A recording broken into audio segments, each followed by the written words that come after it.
मला एक प्रश्न पडलाय.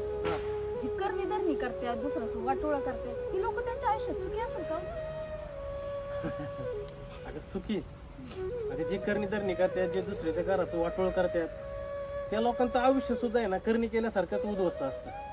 त्यांच्या आयुष्यात कधीच कसलं सुख नसतं. धड त्यांची मुलं नीट सांभाळत नाही, म्हणजे मुलगा बी सांभाळत नाही आणि मुलगी बी सांभाळत नाही.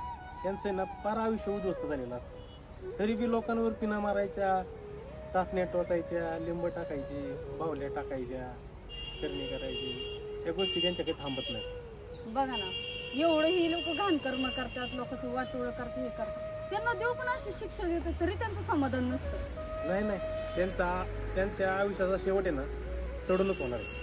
म्हणजे प्रत्येक करणी करण्याचा आयुष्याचा शेवट आहे ना हा सोडूनच होतो.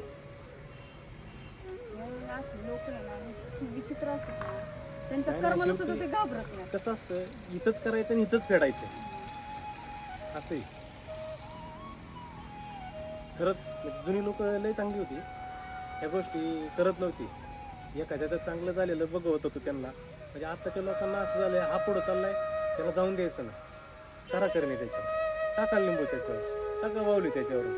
हे हसल्याच चालले आत्ताच्या गोष्टी. बघ ना आता आपलंच उदाहरण घे ना, आपल्याच दुकानावरून किती नारळ टाकले, लिंबू टाकले. हा मग काय इतके आपल्याला खाली खेचण्याचा इतकं प्रयत्न करतात लोक की ह्यांनी कधी पुढे जाऊच नाही, ह्यांची कधी प्रगती होऊच नाही.